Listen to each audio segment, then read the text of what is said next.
Joey Nimerudi tena. Let's have a quick look at what the papers have for us this morning. I have a copy of the Daily Nation and the People Daily. My Superman dem here, Akona Standard, now the Star. So let's start with the Daily Nation. Starting with the two stories there on the top. 3 variants here in Kenya.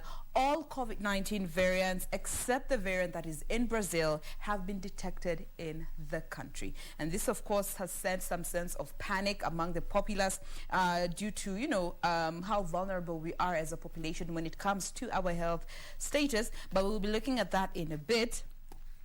Mount Kenya rift widens as the Muturi coronation continues to drive a wedge between Uhuru supporters in the region. And of course, yesterday we did see some development when it comes to some meetings here and there. Of course, we'll be letting you know how all these stories have been captured on the dailies this morning. But looking at the big read here on the front page of the Daily Nation, TSC spells doom for education graduates as the employer recommends 3 years of undergraduate studies and 1 for diploma. Now, just looking at when the Bachelor of Education degree in Kenya was first started, that was back in 1972. But now the Teacher Service Commission CEO Nancy Macharia says the TSC proposal is part of the reforms that are intended to usher in the CBC curriculum. So all these changes that are being put in place are as a result of what we need to set in place as the foundation for the new curriculum that we are in the process of rolling out. And finally, it is personal. Why Uhuru filed appeal, and this is in a notice that was filed by Waweru Gatonyi and company advocates. The president has listed 9 findings he is aggrieved with, including the judgment determining a matter against him without ensuring that personal service has been affected upon him. What is it, you are wondering? We'll be looking at that in a bit. Let's get to see what's happening on the Star newspaper, and of course I have the Standard as well, but let's start with the Star. East or West, Mount Kenya leaders headed for nasty political splits. That is on the splash of the Star newspaper. East versus West. Mount Kenya headed for nasty political split, stung by the divisions. 4 governors from the region yesterday promised to ensure the cracks are sealed ahead of next year's general election. That is something that many people never expected, and it comes just days after National Assembly Speaker Justin Muturi was coronated as the Mount Kenya spokesman, which elicited mixed reaction. And that now says that East versus West, Mount Kenya headed for nasty political splits. How that is going to pan out is just a matter of wait and see. Counties struggling to raise on revenue. Counties are posting dismal on resource revenues as source revenues, despite having the potential of collecting billions of shillings to support their budgets and fund their operations. In top 10, we have got Tana River, Lamu, Wajir, Mandera, Garissa, West Pokot, Marsabit, Elgeyo Marakwet, Nyamira, and Isiolo. So that is happening there. Still on the Star, Nakuru close to city status as Senate approves its application. I think this is going to be one of the biggest improvement in terms of Nakuru. For people who've been to Nakuru recently will actually testify that Nakuru has grown exponentially, and being given that city status will actually elevate it to the next rank in the same level of Kisumu, Mombasa, and Nairobi. Good stuff for Governor Lee Kinyanjui there. There is a story here, Jane. Yes. That rural Kalenjin women stronger than men. That's according to the study. Let me shelve that. I will give you details shortly. Rural Kalenjin women stronger than men, according to study. I will give you more details, and you have to hear what the study says. Okay, and on the front page is a picture of that man who tried for like around 7 seconds, disrupted the president's motorcade yesterday when the president was going to Lakisama.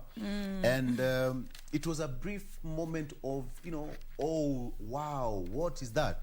But then the man was just trying to get the attention of the president. We have no details of how it all ended, whether he was arrested, and what are some of the charges that will be preferred against him. But the situation was beamed all over the televisions yesterday And the man was daring. He breached the President Kenyatta's security yesterday. And of course, this comes just day after when he was in Lamu last week on Thursday. Another man also walked to the podium when the president was giving his speech, which forced the president to cut short his speech for a few seconds. But the man was whisked away by the security detail. And this calls for a lot of work to be done in terms of security of the president and how it can be improved. President security can never be compromised. That is on the Star. CS launches fast-tracked Kenya citizenship drive, and now thousands who lost citizenship when new constitution came into effect. Thousands of Kenyans who lost their citizenship under the old constitution will now regain their status in a new drive. They will have to lodge applications at Nyayo House in Nairobi or at the Kenyan embassy. So far, more than 25,000 applications are pending at the immigration offices, Interior Cabinet Secretary Fred Matiang'i said yesterday. So with the new constitution in place, more people who lost their citizenship are set to gain their status. Let me talk about Madaraka Day shortly before we go to you, Jen. Madaraka Day guest list cut by 90%, COVID rules enhanced. Minister of Health and the Kisumu County government will ensure and will enforce stricter COVID-19 protocols during the Madaraka Day celebrations on June 1st.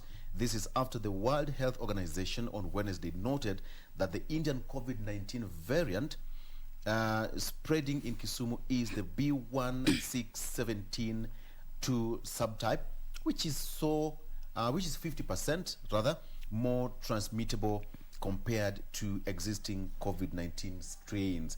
And it says that the main event and the venue at the Jomo Kenyatta Sports Complex, where the next week's event will be held, will accommodate 3,000 people, and its capacity is 35,000 capacity. So that is just to cut down that. Another 10,000 people will be accommodated at the Kirembe and Owuor grounds, where the event will be watched from big screens. So the event will be in Kisumu, President will be in Kisumu, and the entire entourage of the national government and other invited guests, but COVID-19 protocols must be followed. So, Jokisumo, Bedurmos. Bedurmos. Bedurmos, right? All right, so let's make sure that we adhere to the protocols of the Ministry of Health. Jen. Absolutely, and just to add on to that before we have a look at what the People Daily has for us on the front page, this particular story that is on the Daily Nation in regards to the variants that are in the country, as per what the World Health Organization has confirmed, there are 4 known variants of the COVID-19 that have mutated from one form to the other. And this is the variants that were detected in India, the United Kingdom, in South Africa, and Brazil. As far as Kenya is concerned, all but the Brazilian variant have been detected here in the country. And just looking at also information that has been put out by a report by the World Health Organization is that they do believe that the Indian variant is one that is believed to be spreading faster than any other of the other mutated variants of COVID, and consequently urging people to be, more vigilant, because just looking at the past 1 week, India has reported 1.8 million new cases in the last 7 days only. This is the most aggressive infections that have been noted across the globe. So in as much as we have all these other variants in the country, we still have to be more vigilant about this particular Indian variant, which has been detected in 53 territories across the world. And just bringing it back to Kenya, here in Kenya it has been noted that this new Brazilian variant could also be very aggressive, because they are yet to sort of wrap their minds around how it behaves in terms of its severity, its capability of spreading. As per the Stite is believed to be 50% more aggressive, and also just understanding its effectiveness and testing and our testing capability, and also how effective how strong these vaccines that we are being given will be defending our bodies against this new variant. So the Health CS has come out to urge especially the people of Kisumu, where the Indian variant was detected, to be extra vigilant because it spreads faster. Okay? And this boils down to you and I, man. We have to take responsibility of our behaviors, of our social distancing, of our masking habits, of our washing hands habits. We need to be more vigilant and just be your first line of defense, all right? And especially more so as we prepare for the Madaraka Day celebrations. Now, coming to the front page of the People Daily, two stories actually. Number one, Uhuru's Project Tsunami, as has been captioned here, with critics saying that His Excellency is now on a roll to ensure that he flags off as many projects before the end of his term in less than 13 months time rather.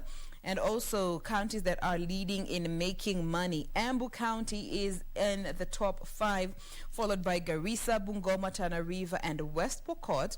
And looking at the bottom 5 counties, Busia, Wajir, Homa Bay, Nairobi, and Mandera. I'm sure one of our directors, Leo, amesikia Embu hapo.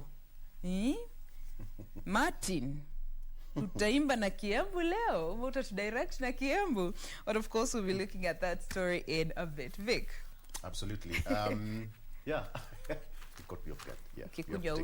It's called breakfast show. So we have to take breakfast as we do the show. As we go. Anyway. Okay. East or West versus West, rather. Mount Kenya headed for bitter political split after Uhuru exit. Governors launched drive to reach out to politicians to speak in one voice ahead of next year's polls. That is, President Kenyatta's central backyard is pulling apart from their political siblings from Mount Kenya East, a move that could deny the large Mount Kenya region its much-hyped numerical strength. Now, what's still, there have emerged internal fuses in both Central and Mount Kenya East blocks that might further vanquish the region's bid to the residents to cast their votes in a single basket in 2022. All right, and Governor Kiretu Murungi said that they have always been together as the Gema community, and they want the West to support Muturi the way they have supported them in the past. And he says that this is going to be a litmus test for the Mount Kenya region, whether they stand as a community. Now, pre-breakfast to bring Uhuru and Ruto together. They have met twice, face-to-face this year, on February 15th in Kisii and February 25th at State House in Nairobi. Now, President Kenyatta and Deputy President William Ruto are set to share a table for the first time after months of avoiding each other. The two leaders who have fallen out over 2022 succession politics and the Building Bridges initiative are expected to grace the national prayer breakfast today, this morning, in the next couple of minutes.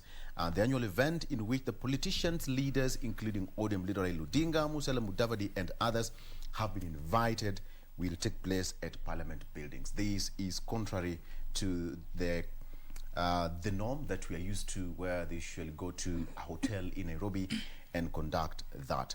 So the two are no longer read from the same script, and today is just going to be that moment of coming together and praying for the nation. So that is going to happen in the next few minutes, and of course you have to stick around because we are going to give you that live event. Senators probe Homa Bay ghost workers in COVID funds. My county.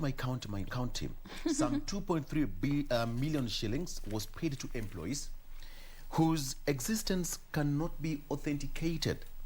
Now, senators are investigating a case where the Homa Bay County government could have used COVID-19 funds to pay 31 ghost workers. The Health Senate Committee heard that 2.3 million shillings was paid to employees who the auditor could not authenticate their existence. Cases of ghost workers has been bedeviling the country over the years, and most, so to speak, most of the county governments came into power, and their first mandate was to weed out ghost workers. And to date, after the constitution and into the second term of devolution and the county governments devolved units, it's still happening. I don't know how this is going to happen, just to make sure that we don't have ghost workers, because most of the ghost workers are the people who make the county wage bill to go higher. Governor Nyong'o bans charcoal burning to save Kisumu trees. Bana, wacheni hiyo. All right? Kisumu Governor Nyong'o has banned the cutting down of trees, especially by charcoal merchants, and he said that anybody who will be found will be arrested and charged in a court of law. All right. Let me just let's go to this particular story here on the Daily Nation in regards to the meeting that Nyanza leaders had yesterday here in Nairobi ahead of President Uhuru Kenyatta's tour of the Nyanza region this weekend, which of course will culminate on the Madaraka Day, the 1st of June, as we mark Madaraka Day, which will be celebrated in Kisumu. So yesterday, Nyanza MPs met, and they were going over a number of issues that they feel need to be prioritized when it comes to that region of our country. And some of the areas that they pointed out on top of this list that, you know, they presented to their president as part of their main concerns is that they want the revival of the sugar sector, cotton, rice, and fishing industries, you know, being revived, the completion of roads and feeder ports in the particular region to just enhance business and also offer employment opportunities for the youngsters in the region. And according to a source who chose to not be named by this particular daily, the National Assembly Minority Leader John Mbadi will lead a delegation to State House for talks tomorrow once the president lands in that particular region for that 5-day tour that he will be there. And of course, during this time, he is expected to commission a number of projects that have already been completed and are just awaiting official commissioning by His Excellency. And the lawmakers also from the region, of course, they did meet yesterday, as mentioned, and they're of course preparing for the president's visit in the region. However, they say that the slow implementation of projects in Nyanza has been the biggest challenge that they have been experiencing, which consequently has led to the locals being very restless and more so looking at the sugar, cotton, rice, and fishing industry, given it's part of the biggest part of the economy in this region. So as His Excellency goes to the Nyanza block as of tomorrow, we will be sure to see some of the flagship or some of those projects that have already been completed. Victor. Absolutely. All right. Now, Attorney General Kihara blames judiciary for delaying appointment of judges. This is interesting. He says that the Court of Appeal stolen confirmation of the 41 judges, and now blame game has rocked the appointment of 41 judges recommended to the President for official appointment by the Judicial Service Commission in what threatens to further delay their confirmation. Now, this is a new twist in which Attorney General Kihara Kariuki accused the judiciary of delaying the appointment of the judges to bridge the shortage in the Court of Appeal and the High Court. Now, he said the president is still waiting for the determination of the Court of Appeal in a case which he was filed by himself, that is the Attorney General, following a declaration by the High Court. Now, the High Court, in a case filed by Adrian Njenga, had ruled that the president was constitutionally bound by the recommendations by the JSC. So, AG Kihara Kariuki says that it's not in the president's hands, but lies in the judiciary, where, the appointment of the 41 judges, which actually bedeviled former Chief Justice Maraga's tenure, almost brought a lot of chaos during his tenure. So how this is going to play about in the next couple of weeks or months is a matter of wait and see. And of course, we have got the new Chief Justice, Martha Koome, and perhaps this is going to be her biggest litmus test, whether the 41 judges will be appointed and consequently appointed by the president. Now, I promised to tell you a story on why rural Kalenjin women are stronger than men. That's according to the study. Now, scientists investigate uncommon occurrence. Now, let me tell you how this. It is widely proven that on average, men are physically stronger than women. Take that again. Okay. It is widely proven that on average, men are physically stronger than women. A big part of that strength lies in the upper body muscles. All right? However, as studied by scientists from Harvard and more universities, shows that traditional chores thrust on women, traditional. Fikita, we will not speed past like you didn't say traditional. Okay. As you were. However, Traditional? chores thrust on women are forcing them to develop rare upper trunk strength. Aya. In some communities, they are even stronger than men. True. Okay? The scientists demonstrated that among the Kalenjin, rural women are the strongest people in the community physically, stronger than the rural men. Wah. Sasa hapa naona kuna shida kidogo. They sampled, yes, itakuwa ngumu kidogo. They sampled 74 Kalenjin adults aged 18 and 61, with the females being on average 35 years old and males 39 years old. The 74 were subjected to trunk muscles, endurance and strength tests, while muscle flexibility was measured with exercise tests and electromyography. Yes, I got it right, which records the electrical activity produced by the skeletal muscles. So, generally, it is easier for men to develop not just upper body strength, but strength in any body part compared to women because they have not produced testosterone.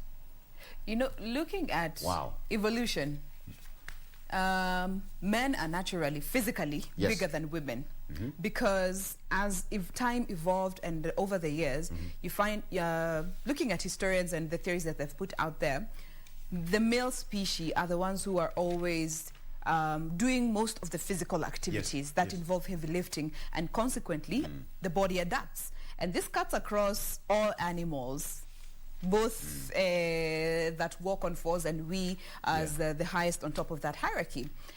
So now, evolution is still happening in our Kalenjin community. Magalde wanabadilisha hivi kama neno. But then again, you find we are an African country, and culturally, you find women are the ones who take care of the home. And for the most part, maybe our male counterparts might not really understand the workload that is involved when it comes to taking care of the home. It might look simple, you know, kuskuma kiti, wash under there, lift here and there, do the dishes, clean the kids. But at the end of the day, clearly the body is adopting and adapting and living up to the responsibilities that it is exposed to. So, and women tend to do so much. When they wake up in the morning at 3:30 to prepare kids, they have to do house chores and all that. By the time they'll be retiring to bed, ile kazi wamekuwa wamefanya is a lot. This is why I have a problem with people who dismiss stay-at-home moms. They do a lot. Because people will be like, you just stay at home. What's hard about that? But then you're right. Bro. Moving a 7-seater, you know, moving it there, you know, you mop. Have you spent a day with toddlers? Toddlers are savage. They have zero chills, zero cares. It's crazy. It's crazy. So power to the women. Power to the women. All right? Okay. On that note, let's take some power break. We'll be right back with more. And of course, I still have got the standard to give you on what's happening in the newspaper. So stay around. We'll be right back shortly.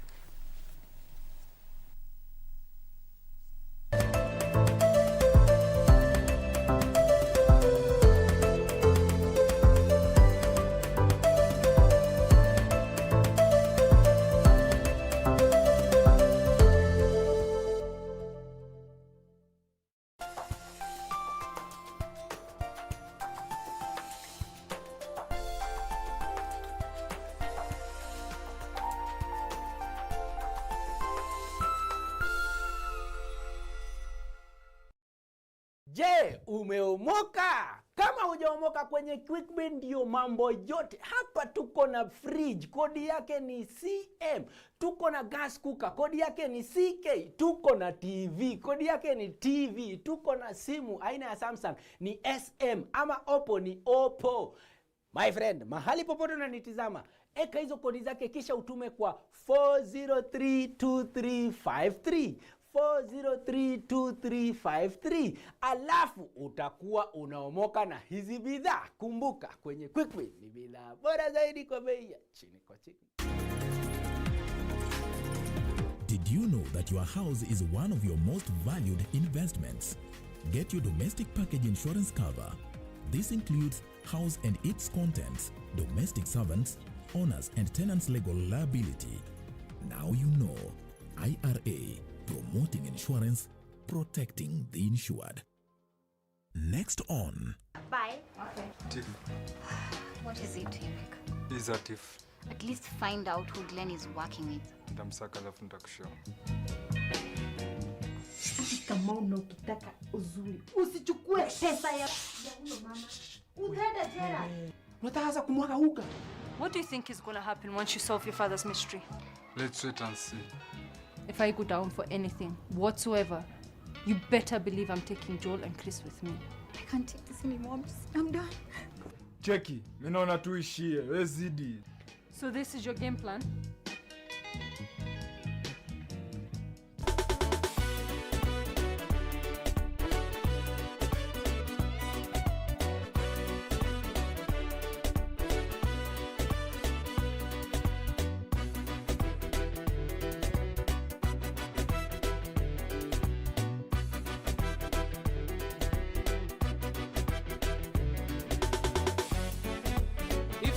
FM Ilaiska Umada. The greatest rally in the world is back in Kenya. Catch all the action of WRC Safari Rally live and exclusive on KBC Channel 1 from 24th to 27th June. See the world's best drivers navigate their machines on Kenya's rough terrain at breakneck speeds. Experience the thrills, adrenaline, drama and excitement as man and machine do battle. Don't miss out. WRC Safari Rally, live and exclusive on KBC Channel 1, your true sports partner.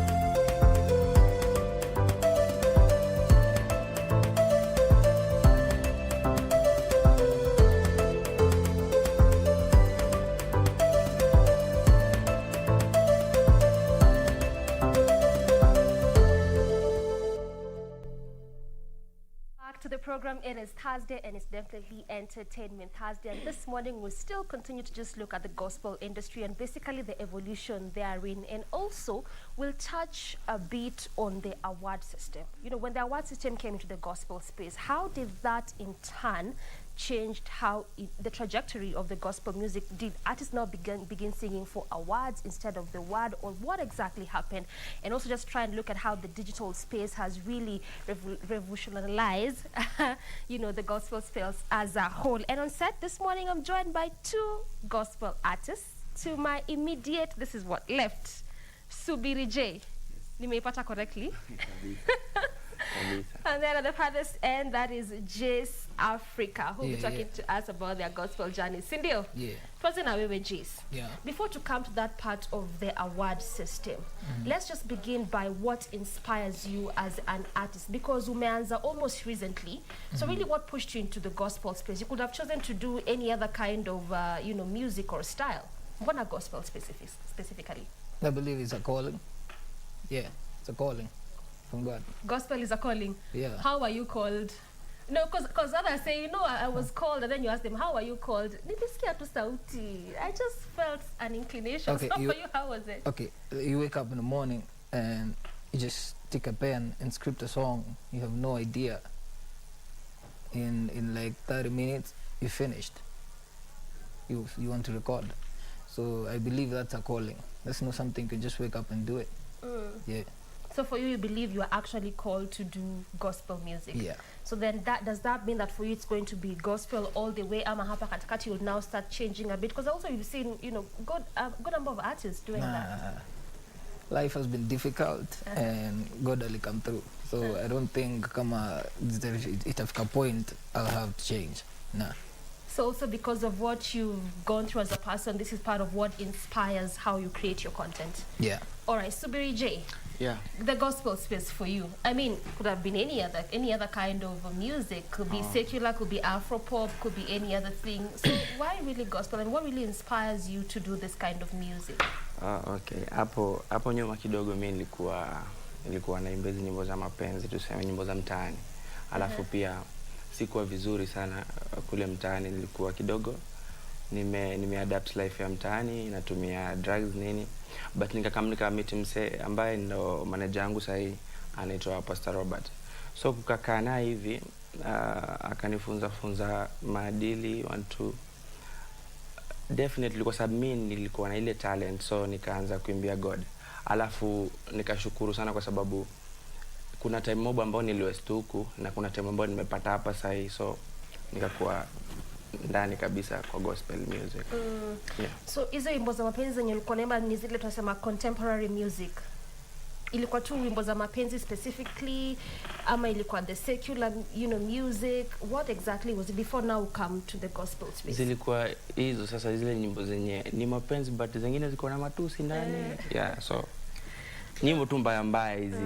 But sasa after nime receive God, sasa nikaanza kuimba nyimbo za gospel sasa full time. Ukaanza kuimba gospel full time. Yeah. So when was this, when uliingia gospel full time, now you really just want to do gospel music? Ilikuwa 2018. 2018. Yeah. So you can safely say you've been at least doing gospel music for 3 years. For 3 years. How has it been doing gospel music for 3 years? And also how can you compare, you know, your time nyingine when you're doing secular to now that you're doing gospel? Nashukuru God amefungua milango juu wakati nilikuwa huko nilikuwa sina hata msee wa kunisupport. Alafu pia mtaani kwetu kwa Taita Taveta watu wamenikubali vizuri. Naweza sema imekuwa fiti. God amebless. Yeah. Imekuwa fiti. Sana. Now you're loving the journey. Kabisa. So pia hata kwa umerudi back to where you are. Hapana. You know, because I mean recently unapata wasanii wengi sana, kwanza sana kwa gospel. Mtu anaanza na gospel ama hata they were in secular before, they come to gospel, then they feel like huko niko gumu. Acha nirudi back to where I was, I'm back to, you know, what looks like she'll be making money. So for you, is it this all the way? Ni gospel mpaka mwisho? Hapana, mimi nimefika na nashukuru Mungu. Nashukuru Mungu. Yeah. All right, Jace. Yeah. You were in school first before you actually came to gospel full time. Yeah. So what really prevented you from just doing gospel all through, regardless of the fact that you were actually in school? Because I mean, your songs have been released mostly recently, 6 months ago, 5 months ago. Yeah. I believe you can't have two masters at a time. You can't, because I did my first audio and people were like, hey, you should do more music. No one was telling me finish school first. So I sat down and I was like, nikienda hivi nitapotea. So I decided, let me finish school first, then ningie mziki. Na so far nimeingia vizuri, nimemaliza degree, so I'm good to go now. Yeah. Your first song was, is it Baba wa Pekee or Tutakusifu? My first song was Hard to Say.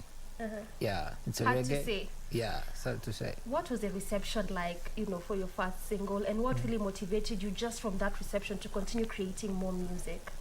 Just like I said, doing music is a calling. You just don't wake up and say, I'm going to be an artist. It's a calling. I believe if God chooses you, you'll just wake up one day and you just find courage to go to the studio. You won't have like clicks with the producer. You just do your recording, and I believe if you're ordained by Christ, things become easy, because without Christ, trust me, misingeandika hata mistari ine. Inakuwa tricky sana. Yeah. So as an artist, what would you say is your strength as an artist? Is it the writing? Do you play instrument? What exactly is the strength as an artist, as a musician? Dema. Yeah. Mistari too. Yeah. Subiri, what about you? What's your strength as an artist? Mi nacheza hizo vyombo zote, nacheza gitaa. Yeah. You also unacheza, the instruments. Yeah. Alafu pia napenda sana live music. Yep. Live music. Yeah. So between live and recording, how would you compare the two, recorded music? Because you also record music. Yeah. Unajua live inakuwaga tofauti kidogo kwa sababu una communicate na audience wako direct. Alafu pia unakuwa na interact vizuri nao. Compared na kwenda studio na kuachilia tu muziki kwa watu wote. Kwa watu wote. Yeah. Ni nini ishaifanyika wakati unafanya live performance ukasema hapa enyewe issue nililima kabisa? Vitu mob hufanyika. Kuna watu wanakupea do kwa sababu watu wanasema gospel ni kupeleka injili, wachana na pesa kwanza. Sasa unajua watu like mtu anabarikiwa venye unaimba, so anashindwa tu kuzuia, anakuja anakubless kwa sababu at the end of the day ni God amekupa hiyo kitu. Amekupa hiyo talent or the gift. Yeah, alafu pia hapo nishapata deals kutoka kwa wase, kutoka kwa kampuni. Yeah. Live inakuwa gafiti sana, una connect vizuri na wase. Watu compared to recording music. Yeah. But all the same is still good because your ministry iko pale nje. Okay, na hiyo time live performance ni time gani, ama which situation have you ever been wakati unafanya live performance ukasema like, well, I wish a background ningefunguka tu inimeze? You know those embarrassing moments or something just happened, you go like, what? Okay, sidhani kama ishatokea kwa sababu most of time mimi umshinda na hizo vyombo.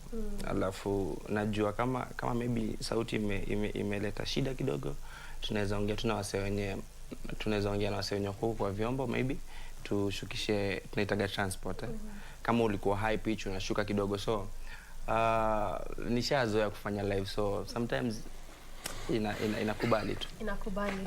All right, Jace. There's something that Subiri has said, that especially your aspect here, live performance, and why we really also love live performances, because here, what when you watch, they will give you money, which is also a good thing.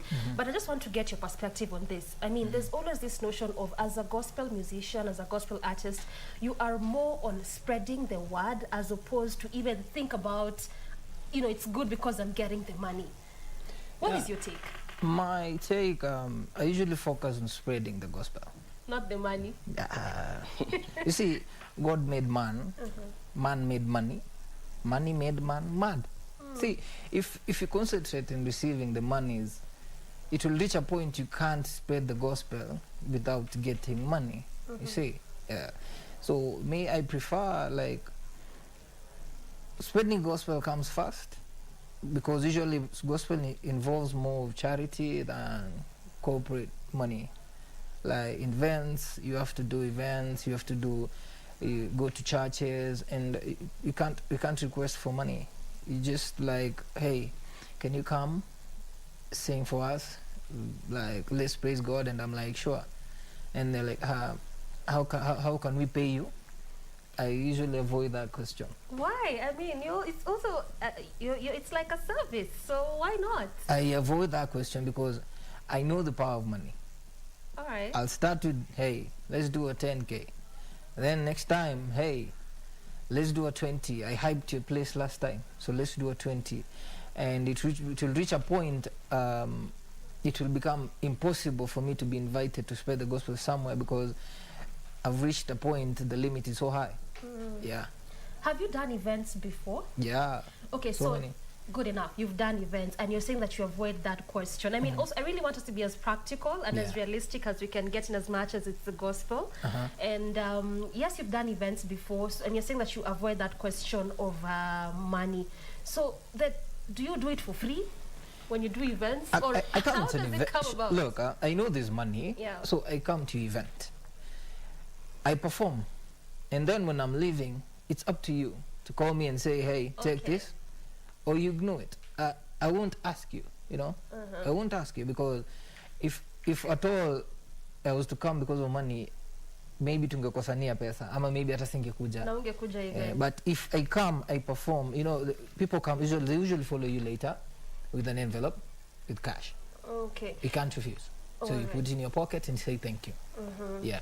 All right. Well, I mean, that is really interesting when you just say that, because it also brings that aspect of when you look at how the gospel space has been shaped right now, that aspect of money never misses. And there's always that question of, I mean, in as much as I'm spreading the word, I can't go home and sleep hungry.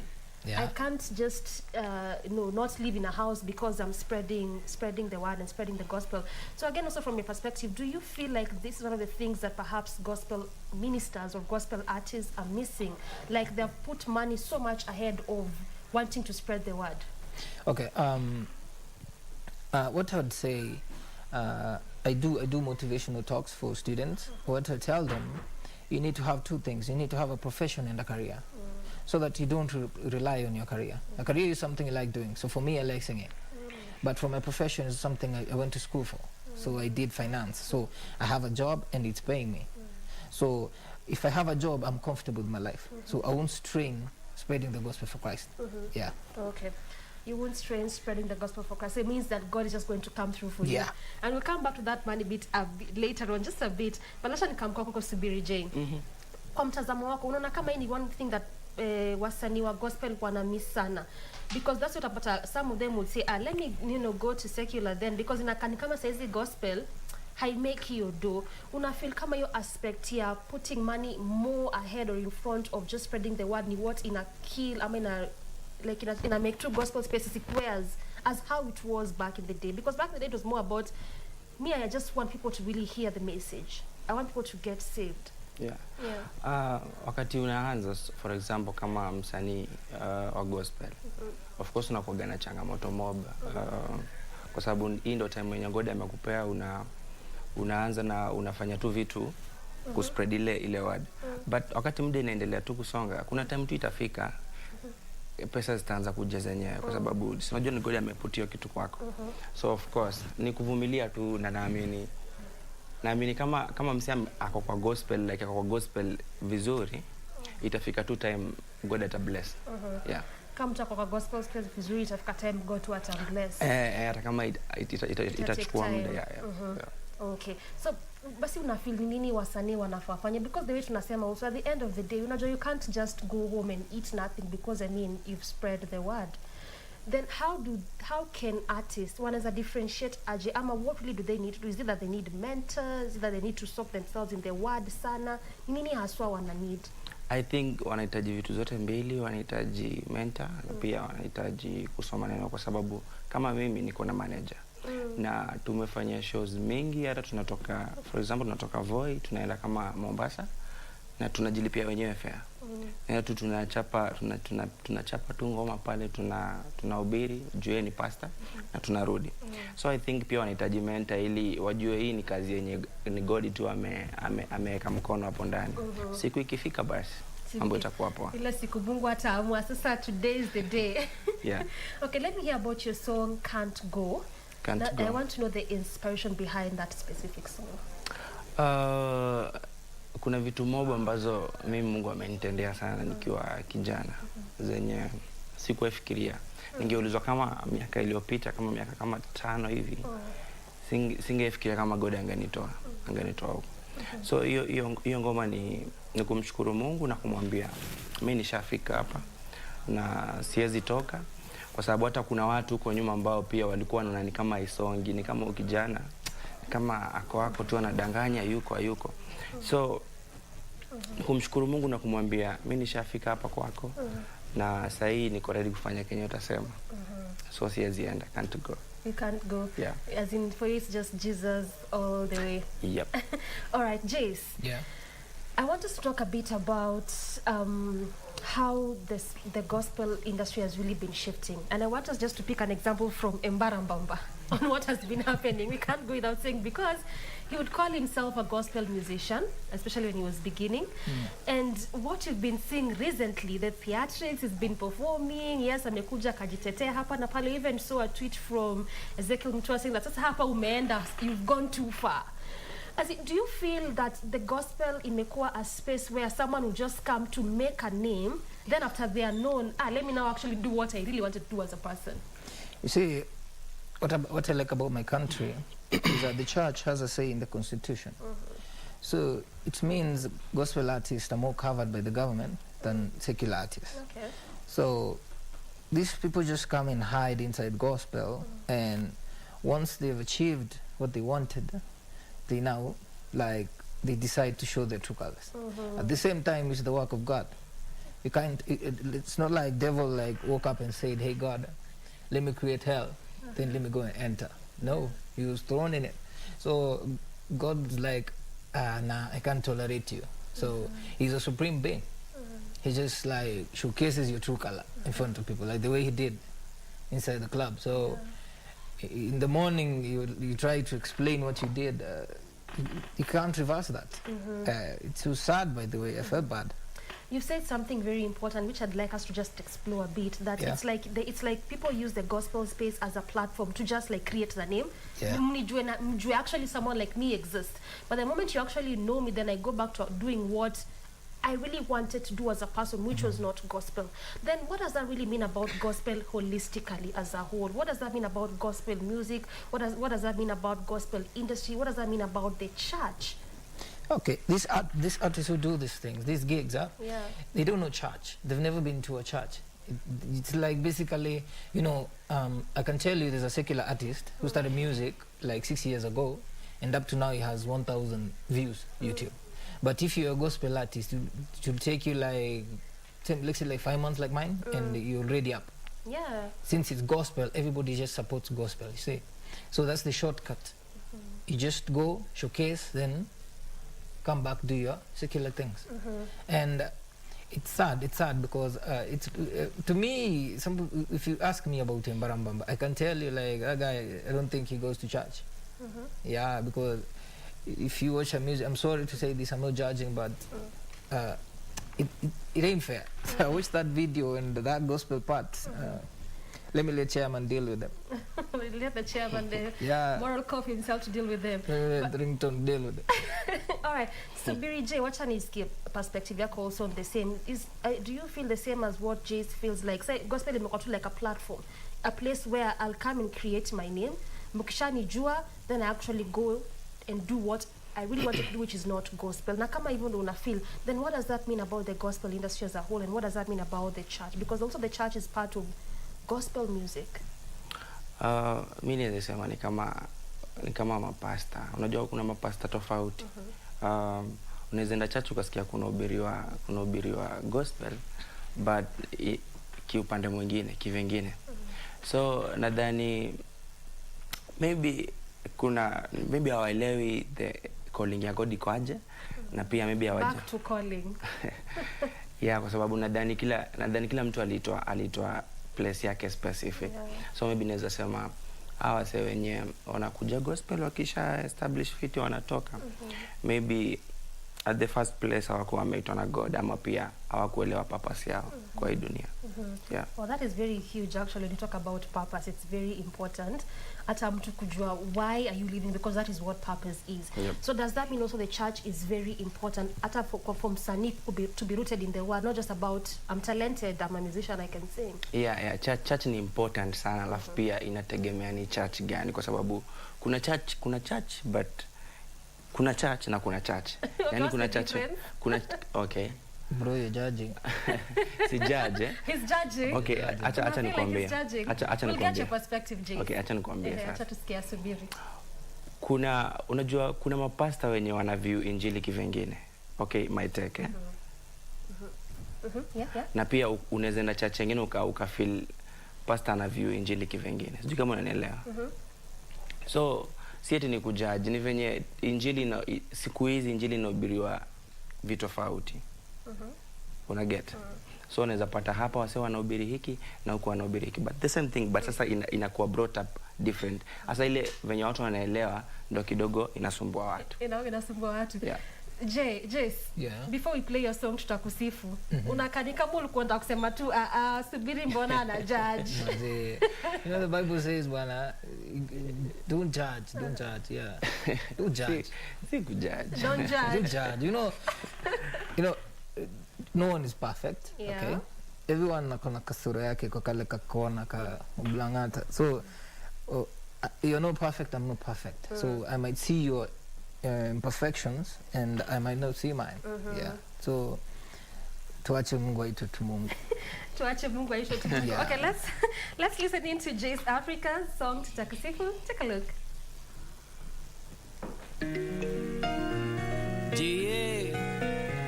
Yeah.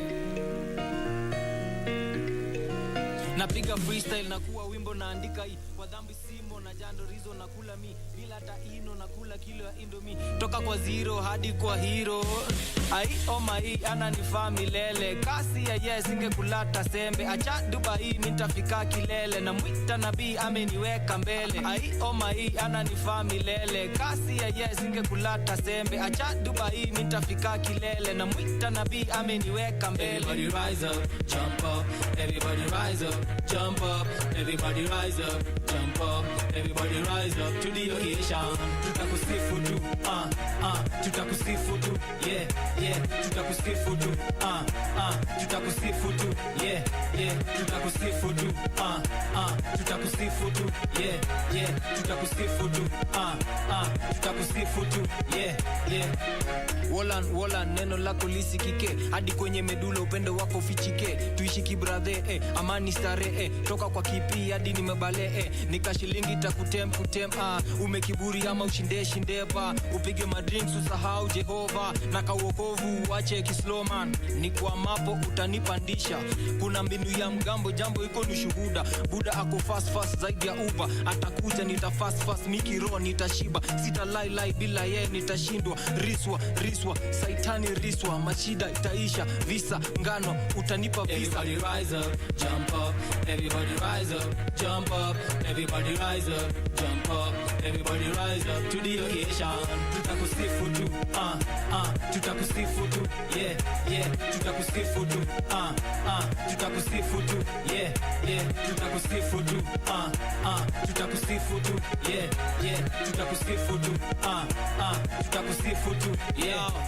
Check it. Daily nakula, daily navana lala, stumi magura, daily mini niko ibada, sirudi nyuma meli ya Christ ishapanda, heri ni medi na ngeli ya Bible zichada, full mabaraka man, mokoza amenipa yan, zisi baby gun, ama better man, harufu safi one man ya mataliban, abadan katan, nakata setan. Everybody rise up, jump up, everybody rise up, jump up, everybody rise up, jump up, everybody rise up to the occasion. Tutakusifu tu, tutakusifu tu, yeah, tutakusifu tu, tutakusifu tu, yeah, tutakusifu tu, tutakusifu tu, yeah, tutakusifu tu, tutakusifu tu, yeah. 364 Music.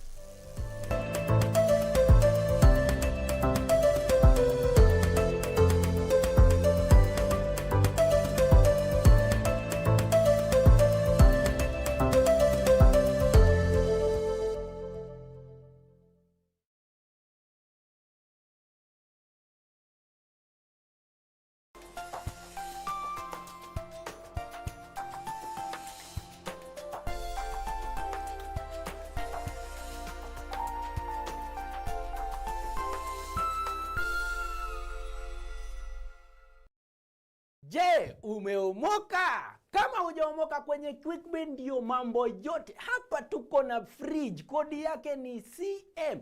Tuko na gas cooker, kodi yake ni CK. Tuko na TV, kodi yake ni TV. Tuko na simu aina ya Samsung ni SM, ama Oppo ni Oppo. My friend, mahali popote unanitizama, eka hizo kodi zake kisha utume kwa 4032353. 4032353, alafu utakuwa unaomoka na hizi bidhaa. Kumbuka, kwenye QuickBin ni bidhaa bora zaidi kwa bei ya chini kwa chini. The greatest rally in the world is back in Kenya.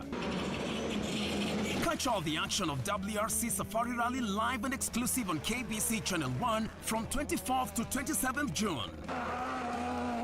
See the world's best drivers navigate their machines on Kenya's rough terrain at breakneck speeds.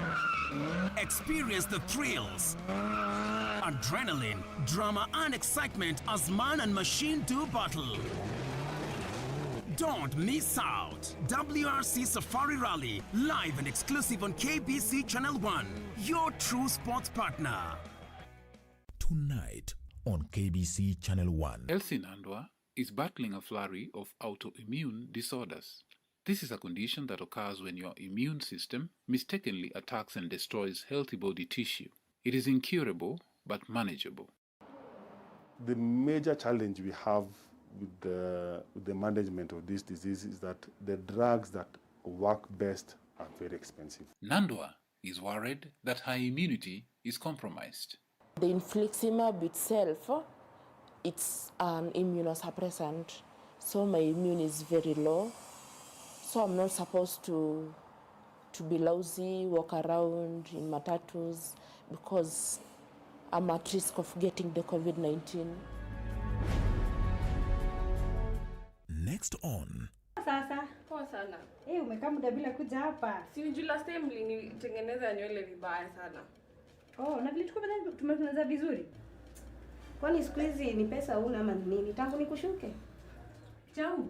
Pesa ama shughuli. Pita napiga. Ngoja kwanza niongee. Na haraka kidogo tafadhali. Una haraka? Unaenda wapi? Msema wewe ni nini unafanya pesa yako wewe? Nini? Wewe lama. Na bado unaendelea kucheka. Nini? Mse unafanya nika umetoka kunyolewa na kiposho mil mzee. Wacha Acha huo ni ungwana. Next on. Kuna mashakili mengi katika dunia hii atuondole. Kuna COVID-19 ya corona ndo hiyo. Kuna shida, kuna maradhi, pesa imekosekana, maisha yamekuwa ni magumu, kila mmoja analia, wafanya biashara wanalia, wafanya kazi wanalia, watoto ndo hawa. Alhasili ni na Mwenyezi Mungu Subhanahu wa Ta'ala ndo mwenye kutoa riziki.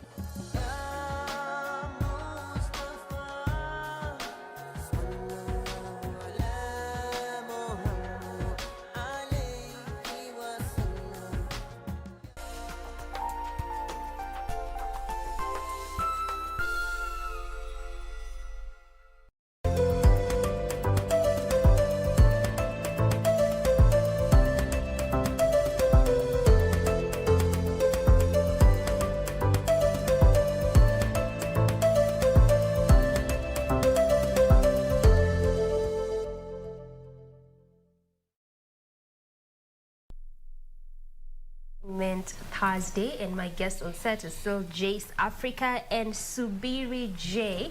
Before we went on break, Jace, we were listening to your song Tutakusifu. Now, before I go back to that money beat, able to tell us a bit about that song and the inspiration behind it. Takusifu. I think it was on a Thursday last year. You're beginning from the day. Yeah, I remember very well. I woke up, I started reading some like how to do business, a book by Scott. So just in the middle of the page, there's some lines just come in my head. I'm trying to concentrate on the book, but lines inakuja kwa kichwa. So it was like napiga freestyle kwa kuwa wimbo naandika, kachukua kitabu, I started writing, and after I finished nikakosa chorus. So when I went to the studio singing that song, that's an amazing song. Apo kwa chorus, it came by, I think, just God said, just go in, start recording. Ikafika kwa chorus, then I was like, Takusifu too. You know, I had no idea. My producer was like, go on, it's coming. Yeah, and that turned out to be my favorite song. I hadn't planned for it. God is great. Wow, that's interesting. Yeah. So as an artist, you also have favorite songs in between your songs? Yeah. Okay. These songs that you just don't know how it happened, it just happened. Unajua kuna ile unakaa chini unaandika like for 2 months. Kuna wimbo niliandika 2017, I'm still working on it. I'm still like, hey, bado, you know. But I know if I do it, it will be okay. But I'm like, no, bado. Okay. Sijapata touch. All right. So then how would you describe your creative process? Because on this specific one tutakusifu unasema ulikuwa tu umekaa unasoma and then unaandika tu mistari hivi na pale up until it fell into place, and then there's a song you've been writing since 2017 but up till now it's not quite there yet. How do you describe your creative process? I can just say you go back to calling. Like God selects. He's like, no, this one is okay but not now.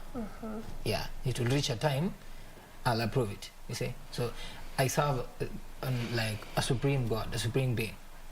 So he won't like come to my ears and like today, you see. So I'll have to deal with the moment. If I decide to do a song and isishike, I just put it aside. Yeah, Okay. I have like 7 songs and they put aside. Wow. Unangoja time ya God sasa. Sasa kaa hii tutakusifu sasa, I just went live without even writing the chorus. Which again is very important. Let's just touch on that a bit. Waiting on God's time to even release a song. I mean, you wouldn't hear that, especially with a lot of upcoming artists. Even like you, wanasema ati mimi nangoja kusikia tu kwanza God aniambie hii ndio time ya kurelease ngoma. Yeah, akishasema mimi ni msanii, niko na talanta, nikishaandika wimbo, I mean, why not? You know, Isaiah 60:22 says, when the time is right, I, the Lord your God, will make it happen. Yeah. Yeah, so I think that's what drives me. If I write something alafu feel navurutana nayo, bado. Una chill tu. Yeah, bado. Just nawachana nayo, funga naenda kazi for 1 week alafu nikirudi tuendelee from there. All right. Yeah, so I believe God is supreme, so he selects. Yeah. And his timing is the best. Yeah, exactly. Okay, Subiri. Yeah. How would you describe creative process yako ya kuandika, you know, ngoma, because you also have quite a couple of songs? Yeah. A lot of them. Uko home city tuko na home studio. Alafu pia nimelearn kuhusu production ya music. So most of time mimi hutengeneza tu beat, alafu kwanza I remember ngoma nyingi zenye nimeandika, nimekuwa church Sunday, then on Monday natumia ile inspiration nilipata church most of time naandika, ama nimecome through to situation mtaani naandika. Yeah. So basically ukisema hata situation mtaani ni wewe tuseme mostly your process yako, your creative process is also what is happening around you. Yeah, that's why niko na ngoma kadhaa, niko na ngoma inaitwa Soma, niko na nyingine inaitwa Tusemezane. Yeah. Nimetoka mtaani. Nasikia kusema tuna jamii pia musoma word, nataka tu kuona God ananiambia nini through the Holy Spirit, because again also for most matured, you know, musicians will tell you that it's very important kukuwa pia rooted in the word. Nasema learning is a process ndio. Bado naendelea kulearn sana kuhusu the word. Nashukuru God sababu venye naona ananipeleka tu vizuri. God akupeleka tu vizuri. So tuseme tu niko kwa process na learn. Yeah, we are definitely not yet done with this conversation. We'll come to unpack more, especially of what is happening in the gospel space. But before we get to do all that, na Jace na Subiri, how about we just listening to Subiri's song that is Nakupenda? Take a look.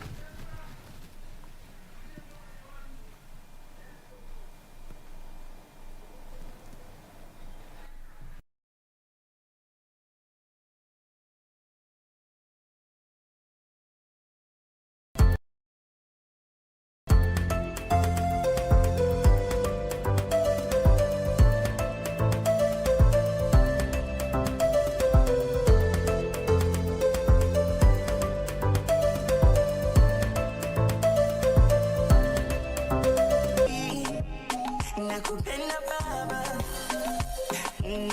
tena ulisema utarudi, nilisha nacho ni imani ya kukuona. Shike mkono don't leave me, without your love I feel nothing. Nakupenda, when I go wrong you forgive me, you taught me how to be king. Nisije kosea, zile baraka najua tanipa, sina ni wewe, najua ni wewe. Mwenzenu sina tapapara, macho yangu yanaona mbele, lazima nifike. Ulalala, nakupenda toka ndani ya moyo.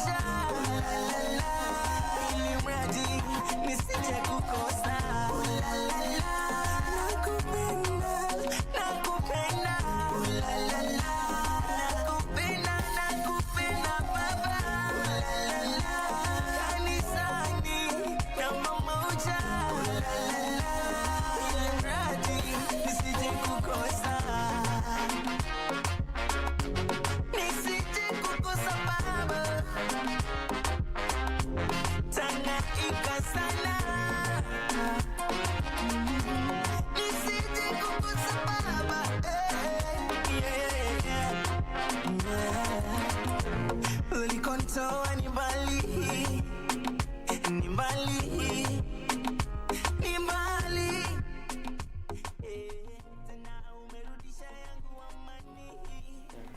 All right, so that was Nakupenda by Subiri J. No, Subiri. Yeah. Inspiration ya hiyo ngoma ni ilikuwa, what exactly is the inspiration behind that song? Unajua mimi ngoma zangu nyingi sana ni kushukuru God place amenitoa. Alafu na feel kuwa love yake ndo nahitaji, agape love. So hii ngoma ni kama ngoma mapenzi but kwa God. Kwa hivyo hutaki hiyo love nyingine, wewe unataka Allah. Hutaki hiyo love, unataka tu ya God. Kila kitu na wakati wake, lakini for now in his own timing. Yeah, for now nahitaji sana mapenzi ya God kwa life yangu. So it was basically just praising and honoring God. Yeah. Okay. Yeah. All right.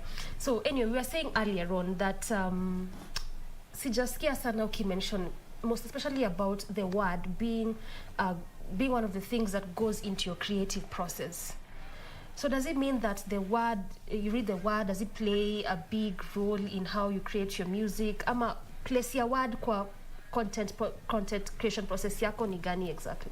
Niko na ngoma ambazo bado sija release. Niko na ngoma inaitwa Eloi. Hiyo ngoma yote imetoka kwa Bible. Niko na ngoma inaitwa Adonai. So I think nimekwambia hizo ngoma za kwanza nilikuwa ni kumshukuru God. Yeah. But venye na grow naendelea sasa kuchimba sasa uko ndani kwa Bible. That's why natoa ngoma ambazo sasa ziko na word in. All right, so it's also a growth process. Yeah. Okay, Jace, you really talk a lot about how calling is important and also saying that for you are called by God. Yeah. So even in your creative process as an artist, where does the word come in? How does the word play a part? The word, you mean the Bible? Yes. Yeah. The Bible is like the masterpiece. Okay. If you wake up in the morning and you do just a single Bible verse, it does a lot. And let's say if you're having a bad day and you take the Bible and read the verse, it will calm you down. And you'll find the day just ending in peace. Like you get into a fight with someone, then you do a verse. Actually, I just say the Bible is the masterpiece. It's everything. It's what you require to take on this life. Because that is the only thing that brings you close to God. Okay. Yeah. Oh, all right. Now I want us to now come back to that earlier on convo which I had said that we cannot miss to talk about the award system. There was a time in the gospel industry where it was just singing the word. There was no award up until the likes of Kina Groove Awards came into place. Then slightly your time, especially 2013, 2014, artists who came up during that time, most of them would sing for the awards, not for the word. But again, awards are also good because it shows that you appreciate craft yangu, you're appreciating what I'm doing as a person. But from you as a gospel artist, and also how you've grown at least a bit in the game, what would you have to say about the award system in the gospel space? Did it come to shift how music was being done? Was it in the positive? Was it in the negative? Okay, in the positive way, I believe the award system, the purpose of it was to motivate, to encourage gospel artists. But sasa sisi tukachukulia to another extreme. You see, when you're awarded for doing something, it's just like gratitude, like, hey, you did a good job, keep it up. But us as humans, we tend to change it into a business structure. Like, what if I do another song, a hit song? So I was given $1 million last year, I'll be given $2 million this year. So I'll start doing something for something instead of serving God. Yeah. Okay. That's negative impact about it. All right. Yeah. So the positive bit was just that it came to motivate. Only that only that the way in which perhaps wasanii waligichukua was not in the right perspective.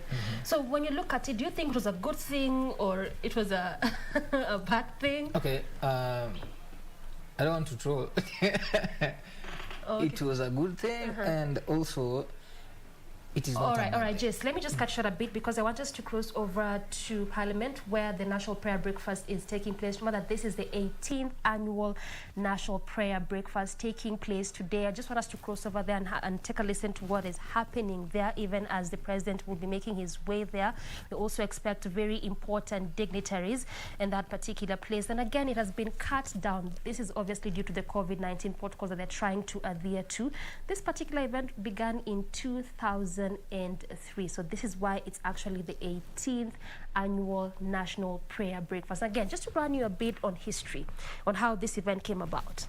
This actually was in 1988 when Kalonzo Musyoka, at that time was an assistant minister and a deputy speaker, had been sent by the government to the US, and this was to just have a look on what they were doing during that time. That was the 34th National Prayer Breakfast in the US. So when he came back to Kenya, he was actually intrigued by the fact that non-church leaders could be holding such kind of an event, which prompted him to make the speaker at the time, Moses Keino, in 1988 to also ensure that they have that particular event. So that's what we are seeing right there. Those are the live pictures.